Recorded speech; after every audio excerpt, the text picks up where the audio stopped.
Sejak tingkatan 1, kita ketahui bahawa sel ialah unit asas benda hidup. Cell is the basic unit of living things. Tapi kenapa? Kenapa sel?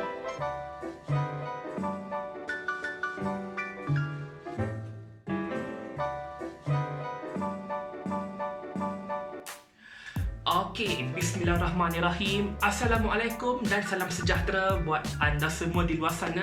Selamat kembali ke channel Let's Tutor. Okey, jadi apa khabar? How are you? Apa khabar untuk anda semua di luar sana? Sihat ke tidak? PKP pula.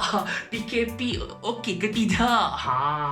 Duduk di rumah kalau tiada hal yang penting, study selagi yang boleh, setakat mana kemampuan yang kita ada, walaupun melalui digital, kita study saja. Sebagai contoh, kita tengok channel Let's Tutor kan. Seperti yang korang boleh baca daripada tajuk video ni, selamat kembali kepada subjek biologi tingkatan 4 untuk bab 2. Untuk bab 1, korang boleh klik di sini. Ada 2 video untuk bab 1. Korang boleh tengok kejap lagi. Tapi untuk video kali ni, kita akan sambung dengan bab 2, biologi sel dan organisasi sel, cell biology and also cell organization. Untuk video kali ini, kita akan mulakan dengan subtopik yang pertama iaitu 2.1, struktur dan fungsi sel. Okey, kita mulakan. Bila kita cakap pasal sel, pasal unit asas, apa sahaja yang ada di bumi ini, apa sahaja yang ada di bumi ini merupakan gabungan unit-unit asas. Sebagai contoh, garam. Garam selalu kita buat masak tu, table salt, iaitu NaCl kan. Unit asas kepada garam NaCl ialah ion natrium, sodium ion dan juga ion klorida, chloride ion. Unit asas untuk panjang. Kalau unit asas panjang, kita ada SI unit. Unit SI iaitu meter. Dan kita akan tambah kilometer, sentimeter. Tetapi untuk benda-benda hidup, for living things, unit asas benda hidup ialah sel. Okey? Kenapa sel? Kenapa sel ialah unit asas benda hidup? Sebab sesebuah sel ataupun satu-satu sel boleh berdiri dengan sendiri, boleh berdikari lah untuk menjalankan proses-proses hidup. Sebagai contoh, satu-satu sel boleh cari makan sendiri, boleh tumbuh sendiri, boleh menjalankan proses respiration dengan sendiri, boleh menjalankan proses pembiakan dan macam-macam lagi. Cuma dengan satu sel itu sahaja. Jadi itu sebabnya mengapa sel ialah unit asas kepada benda hidup. Dan seperti saya cakap sebelum ini, kita dah diperkenalkan dengan konsep sel ni ketika subjek sains tingkatan 1 melalui eksperimen pemerhatian slide sel haiwan dan juga sel tumbuhan menggunakan mikroskop. Dulu time form 1 mungkin korang ada yang pernah buat, mungkin ada yang tak pernah buat eksperimen ni sebab dia bukan salah satu keperluan untuk korang hafal eksperimen tu. Tapi untuk biologi KSSM tingkatan 4, korang kena tahu cara menyediakan slide. Sebab boleh jadi soalan akan keluar dalam kertas 3. Kertas 3 berkenaan dengan eksperimen. Jadi boleh jadi keluar. Memandangkan PKP, tak boleh pergi sekolah, tak boleh buat eksperimen. Jadi kita refresh balik sahaja. Kita refresh balik langkah-langkah menyediakan slide sel haiwan dan juga slide sel tumbuhan. Untuk slide sel haiwan, kita gunakan sel pipi. Bukan pipi kat luar ni, pipi dekat dalam. Kita menggunakan sel pipi. Dan juga untuk sel tumbuhan, kita menggunakan sel bawang. Okey, kita go through dulu untuk sel haiwan, sel pipi.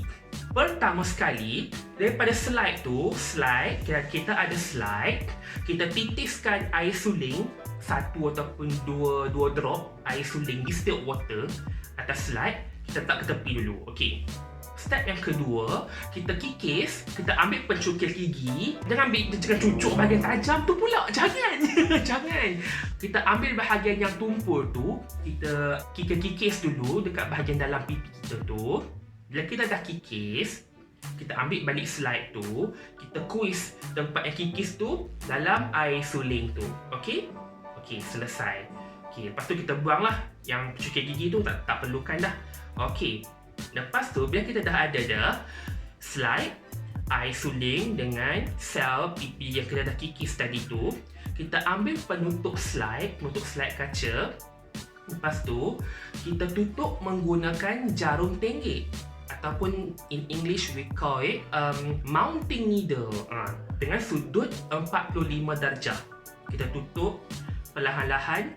Kenapa? Untuk mengelakkan daripada adanya air bubble, adanya gelembung udara dalam slide tu. Kita tak nak air bubble mengacau pemerhatian mikroskop kita. Selepas kita dah letak penutup slide, kita kena pakai methylene blue solution, larutan metalina biru sebagai dye, sebagai pewarna. Okay? Kita titiskan dekat tepi penutup slide tu. Lepas tu kita ambil kertas turas, filter paper, kita letak dekat hujung lagi satu. Untuk larutan tu meresap ke bawah penutup slide kaca. Dan biarkan dia meresap daripada hujung ke hujung. Tak perlu untuk dia mewarnakan keseluruhan slide tu, tak payah. Dekat dalam separuh ataupun 3/4 pun dah memadai.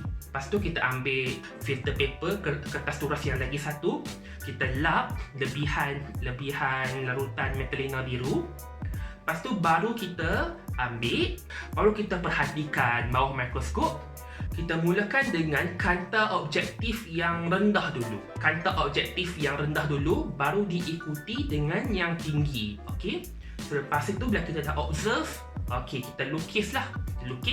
Lepas tu, selepas lukis tu, dekat tepi ataupun dekat bawah lukisan tu, make sure kita kena nyatakan kuasa pembesaran mikroskop. Dekat mikroskop tu, kanta objektif kita, pembesaran yang ada ialah 4 kali, 10 kali, 40 kali dan juga 100 kali. Okey? Tapi dekat kanta mata, dekat eyepiece mikroskop tu pula, kita dah ada 10 kali pembesaran. Jadi cara untuk merekodkan pembesaran pada mikroskop tu, kita ambil nilai kanta objektif yang digunakan, kita kali 10. Contoh kita guna kanta objektif 10 darab dengan eyepiece dengan kanta mata 10. Jadi kita akan dapat pembesaran 100 kali pembesaran. Okey? Saya tunjukkan apa yang boleh diperhatikan di bawah mikroskop. Ini korang dah belajar dalam sains PT3, tapi saya tunjuk lagi sekali lah. Okay. Saya akan letak gambar dekat sini juga. Okey, ni apa yang boleh dilihat daripada mikroskop cahaya, light microscope. Kita ada nukleus. Kita boleh tengok kita ada membran sel, dan juga kita ada cytoplasm. Ini apa yang boleh terobserve lah, apa yang boleh kita perhatikan di bawah mikroskop. Di bawah mikroskop cahaya, light microscope. Dan kalau korang perhatikan dalam gambar yang saya sediakan dekat tepi ni, perasan tak ada macam bintik-bintik kecil tu? Bintik besar dekat tengah tu nukleus sel lah kan? Bintik-bintik kecil tu sebenarnya ialah bakteria. Sebenarnya ialah bakteria mulut. Mulut manusia ni memang banyak bakteria. Jadi bila kita kikis tu, ada kebarangkalian ada juga bakteria sekali. Okey? Tapi korang mesti tanya, kenapa sel pipi? Tak boleh ke sel lain? Boleh sel lain. Tapi sel pipi ni mudah didapati. Semua manusia ada mulut. Semua manusia ada mulut, jadi mudah didapati. Itu satu. Second, sel pipi mudah tertanggal. Jadi kita tak perlu nak bedah haiwan ke bedah manusia ke untuk dapatkan sampel sel. Tak perlu. Kita cuma kikis dengan pencukar gigi. Sebab senang tertanggal sel pipi dekat dalam ni. Itu yang kedua. Dan yang ketiga, sel pipi ni akan dihasilkan semula oleh badan dalam lebih kurang tempoh 24 jam. So lepas bila kita dah kikis, esok tu dah ada sel baru. So jangan risau, pipi anda tidak hilang. Oh ya, saya lupa cakap, teknik untuk menitiskan larutan metalin blue tu, larutan metalina biru tu, dan juga teknik meletakkan kertas turas dekat hujung lagi satu bagi dia serap dekat bawah tu, kita panggil sebagai teknik pengairan, irrigation technique. Kalau sebelum ni korang pernah belajar, sebelum kita letak penutup tu, kita titis siap-siap metalin blue solution tu. Ni tak, ni teknik yang lebih, orang kata teknik yang lebih profesional. Teknik yang lebih profesional yang dilakukan oleh saintis-saintis di luar lah. Okey. Lagi satu. Okey. Langkah menyediakan slide sel, tak kira sel pipi ke sel bawang ke kan, kita panggil sebagai lekapan basah, wet mount. Okey, sebab dia bersifat sementara dan kita boleh buang lepas uji kaji. Tetapi kalau kita perlukan sampel itu untuk disimpan, kita nak observe dia pada waktu lain, mungkin minggu depan ke pula kan, kita perlu menyediakan lekapan kering, dry mount. Yang tu mungkin korang akan belajar lepas ni, tapi apa yang korang belajar sekarang ni, menyediakan sel pipi, slide sel pipi dan juga sel bawang ni ialah lekapan basah, wet mount. Selesai untuk penyediaan slide sel haiwan. Okey, kita pindah pula untuk penyediaan slide sel tumbuhan menggunakan epidermis bawang. Okey, penyediaan slide sel tumbuhan menggunakan epidermis bawang. Kaedah dia hampir sama. First kali, kita dropkan distilled water ke atas slide, air suling. Okey, lepas tu letak tepi. Second, ini lain sikit. Second, kita ambil scalpel ataupun kita ambil forceps. Kita ambil lapisan epidermis yang lut cahaya dekat bahagian dalam bawang. Kan pernah tengok bawang sate tu kan, bawang sate ataupun bawang kan dia melengkung macam ni kan. Luar ni adalah kulit bawang kan. Kita ambil bahagian dalam ni. Kita ambil bahagian epidermis kat dalam ni. Kita ambil scalpel ataupun forceps. Kita kikis lah, kita ambil lapisan tu perlahan-lahan. Lapisan epidermis lut cahaya, translucent. Lepas tu ada pula orang tanya kenapa guna bawang. Okey, sebenarnya sebabnya hampir sama lah. Bawang mudah didapati, itu satu. Dan second, lapisan epidermis bawang tu cukup nipis untuk kita observe di bawah mikroskop cahaya. Tumbuhan-tumbuhan lain pun boleh juga, tapi kita kena make sure kita potong tu betul-betul nipis supaya cahaya dapat menembusi lapisan tu. Okey, next step, lepas kita dah ambil lapisan epidermis bawang tu, macam biasa kita letakkan di atas slide yang dah ada air suling tu. Lepas tu kita letak penutup dengan menggunakan jarum tenggek perlahan-lahan 45 darjah. Okey, lepas tu kita titikkan bukan dengan metalin blue, kita titikkan dengan larutan iodine yang warna macam coklat-coklat tu. Okey, kita titiskan dekat tepi macam biasa menggunakan kaedah pengairan irrigation teknik. Kita titiskan dekat tepi, kita ambil kertas turas, kita biarkan iodine tu meresap di bawah penutup slide tu. Lepas tu baru kita ambil, kita observe bawah mikroskop. First kali dengan kanta objektif rendah, diikuti sampai kanta objektif tinggi. Kita observe, kita lukis, kita rekod pembesaran mikroskop. Sebagai contoh korang boleh observe bentuknya lebih kurang macam ni.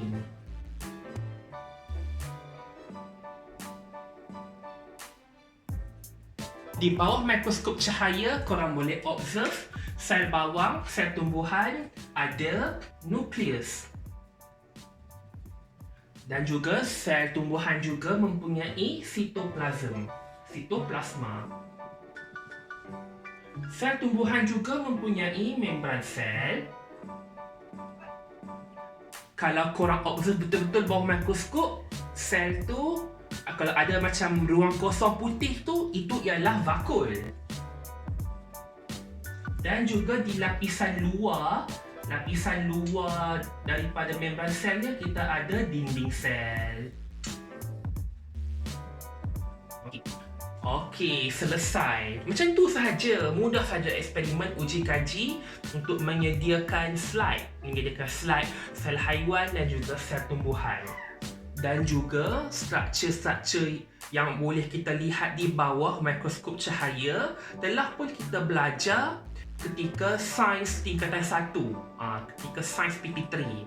Tapi kalau kita guna mikroskop elektron mikroskop, kita zoom lagi, kita zoom dengan lebih dekat, sebenarnya ada lebih banyak komponen yang didapati di dalam sel haiwan dan sel tumbuhan. Okey, kita tengok satu persatu komponen sel haiwan dan juga sel tumbuhan. Okey, kita mulakan dengan komponen ataupun organel yang kita sedia tahu dan juga didapati di dalam kedua-dua sel haiwan dan juga sel tumbuhan. Pertama sekali, nukleus. Okey, nukleus ni umpamakan macam otak sel. Dia komponen paling besar di dalam sel dan ia diliputi oleh membran nukleus membrane. Nukleus ni, dalam nukleus ni sebenarnya ada lagi komponen lain iaitu nukleoplasm, dan di tengah-tengah nukleus tu kita ada nukleolus. Nukleolus bukan nukleus, nukleolus. Okey, di sekelilingi nukleolus tu kita ada bahan genetik iaitu kromatin ataupun kromosom. Fungsi nukleus, okey, kita dah tahu, kita umpamakan nukleus ni sebagai otak sel. Jadi nukleus ni mengawal aktiviti sel. Dan disebabkan dalam nukleus ni ada bahan genetik seperti kromosom dan juga kromatin yang mengandungi DNA. DNA pula menentukan ciri dan fungsi sel. Okey.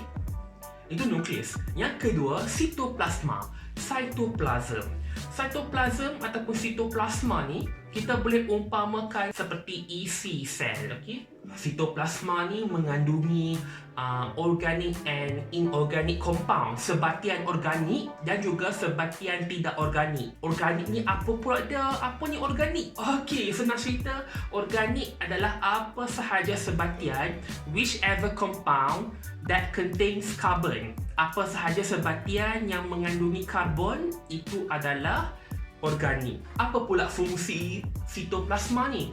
Fungsi dia adalah sebagai medium, sebagai tempat untuk berlakunya tindak balas kimia, chemical reaction di dalam sel. Dia macam tempat.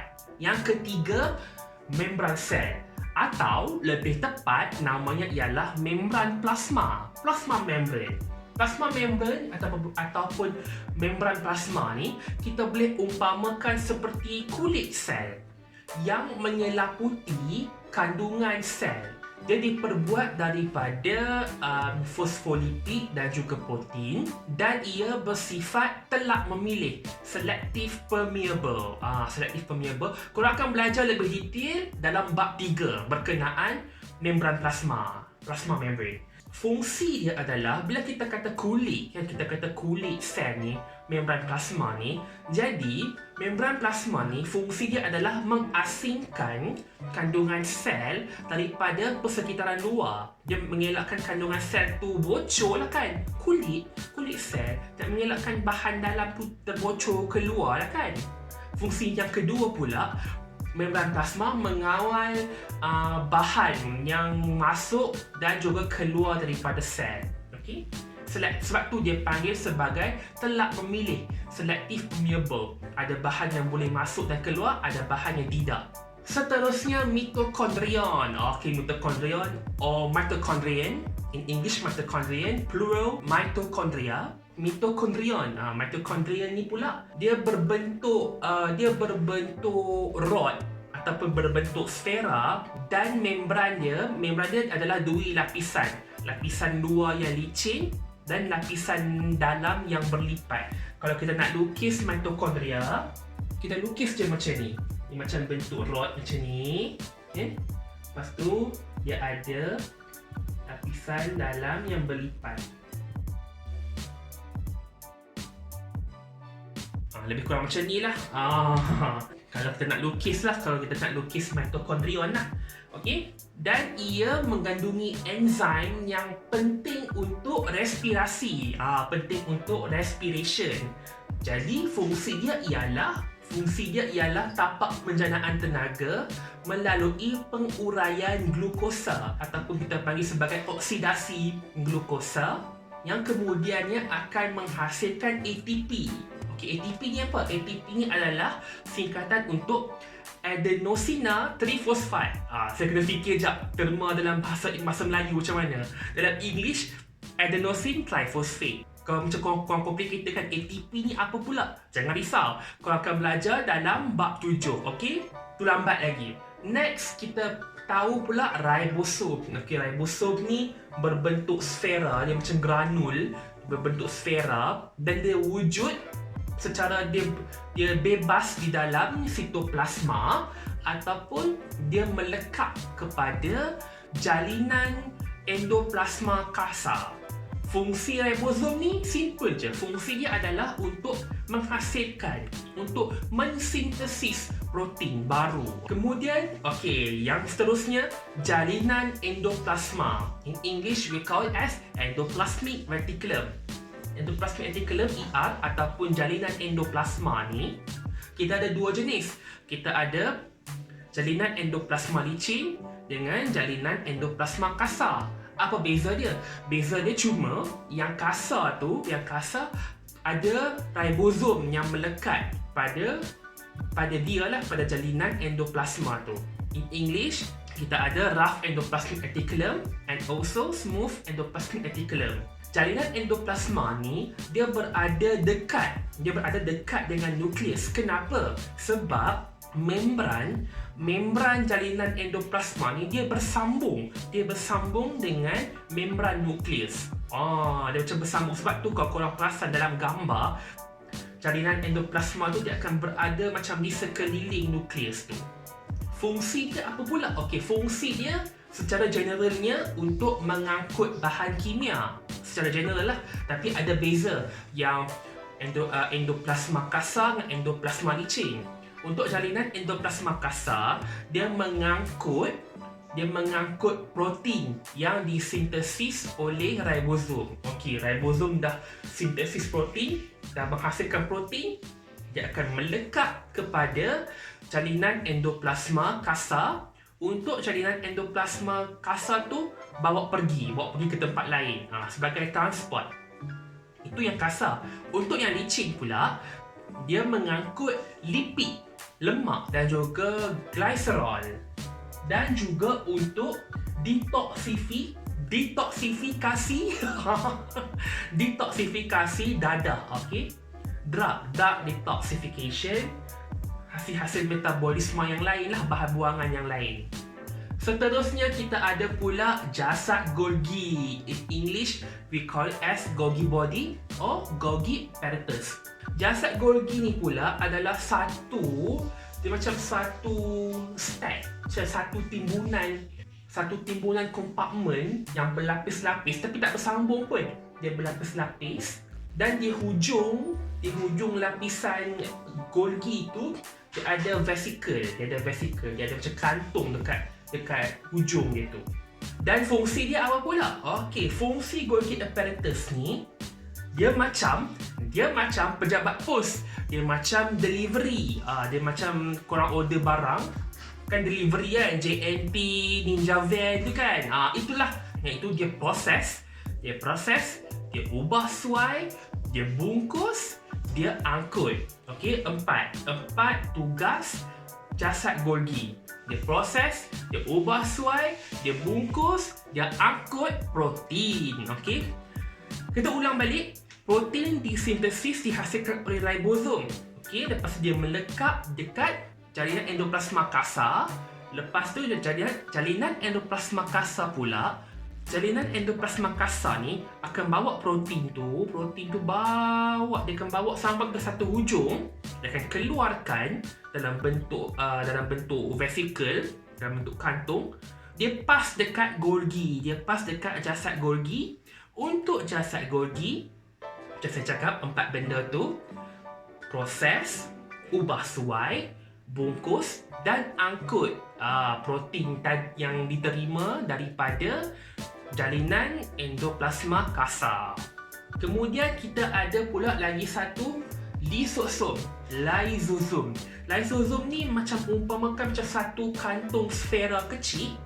Dia mengandungi enzim yang dipanggil sebagai lysozyme. Okey, lysozyme ni, dan fungsi lysosome ni, sebab dia ada enzim lysozyme, jadi fungsi dia adalah untuk menguraikan bakteria yang masuk, dia attack, ataupun menguraikan komponen-komponen sel yang rosak, ataupun untuk menghidrolisis makanan untuk nutrisi. Itu fungsi lysosome sebab dia ada lysozyme. Itu komponen-komponen yang ada dalam kedua-dua sel haiwan dan sel tumbuhan. Kita pergi pula untuk komponen yang ada cuma dalam sel haiwan sahaja, iaitu centriole. Centriole ni senang je, struktur dia adalah silinder. Ada 2 silinder yang berpasangan kecil je dalam sel haiwan tu. Apa fungsi dia? Fungsi dia adalah untuk menghasilkan, saya kena tengok kejap, benda apa? Gentian gelendung. Saya cuma tahu istilah English dia, spindle fiber. Okay? Centriole menghasilkan gentian gelendung, spindle fiber ketika pembahagian sel. Ketika sel membahagi, dia akan menghasilkan gentian gelendung. Jangan risau, korang akan belajar pembahagian sel dalam bab 6. Itu satu sahaja komponen yang ada dalam sel haiwan sahaja. Untuk komponen ada dalam sel tumbuhan sahaja, macam kita tahu, first adalah vakul.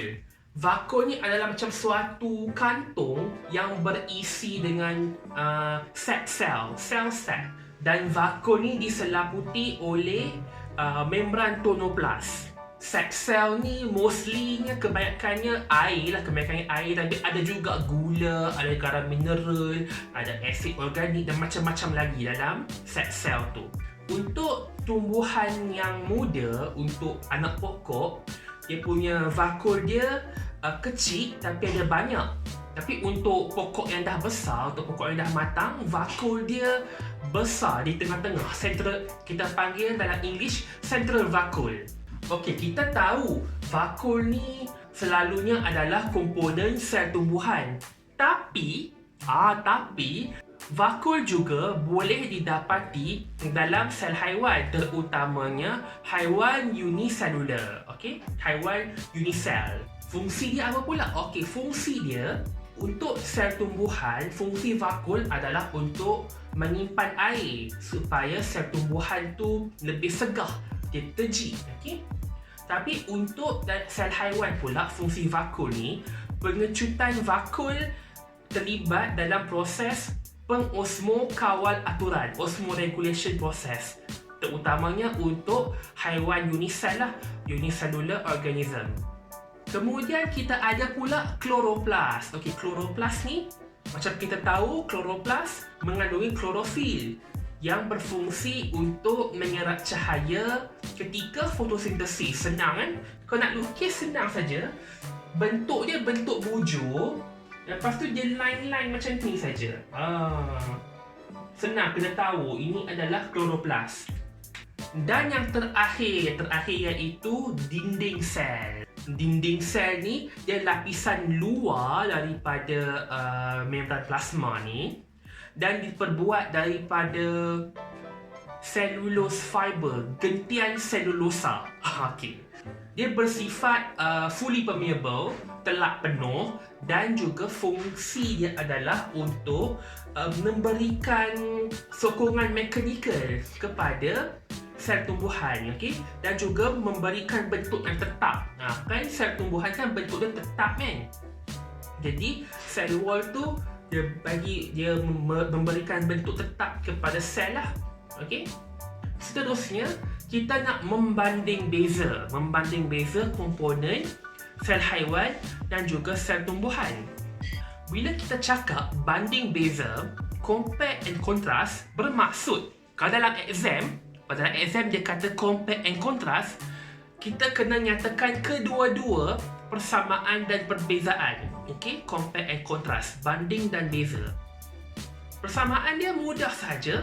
Persamaan kedua-dua sel haiwan dan sel tumbuhan, kita ada nukleus, kita ada membran plasma, kita ada sitoplasma, kita ada jalinan endoplasma, kita ada jasad Golgi, kita ada ribosom dan juga kita ada lysosom.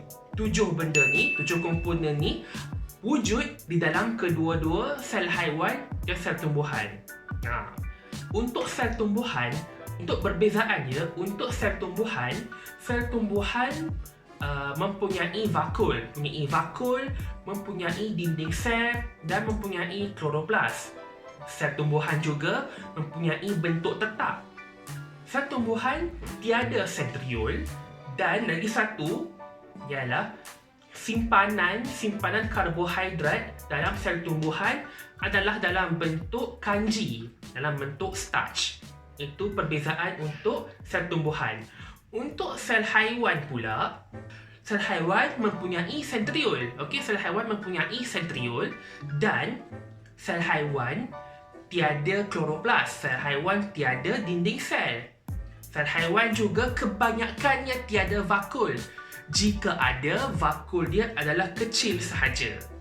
Itu beza dia. Dan lagi satu perbezaan dia, simpanan karbohidrat dalam sel haiwan adalah dalam bentuk glycogen.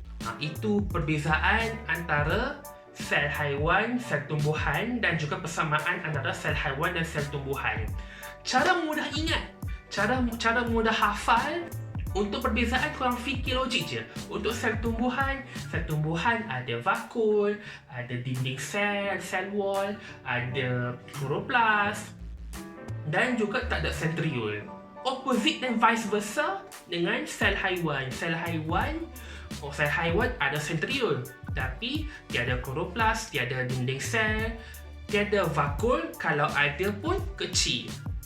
Dan juga ini korang kena hafal lah. Korang kena hafal simpanan karbohidrat. Untuk haiwan dalam bentuk glycogen, untuk tumbuhan dalam bentuk kanji. Itu sahaja untuk subtopik yang pertama, bab 2, 2.1. Macam banyak benda kan, macam banyak benda nak kena baca, nak kena faham kan. Jangan risau, korang balik ni, korang buka buku teks ataupun buku rujukan ke tengok YouTube ke apa kan. Korang baca je, mana bahagian tak faham, korang komen dekat bahagian komen yang di bawah. Kalau ada kelapangan, saya akan cuba jawab satu-satu. Seperti biasa macam video yang anda pernah tengok sebelum-sebelum ni, saya akan tinggalkan dengan kuis latihan kefahaman melalui Google Form di bahagian description box di bawah. Korang boleh jawab, kalau dia akan lepas submit tu dia akan terus keluar jawapan. Jangan risau. Kalau ada benda-benda yang tak faham, tanya juga di bahagian komen. Sekian sahaja untuk subtopik yang pertama, bab 2. Kita jumpa dalam next video, subtopik yang kedua. Terima kasih kerana menonton. Jangan lupa subscribe, jangan lupa tekan like dan juga share. Okay? Bye-bye. Assalamualaikum.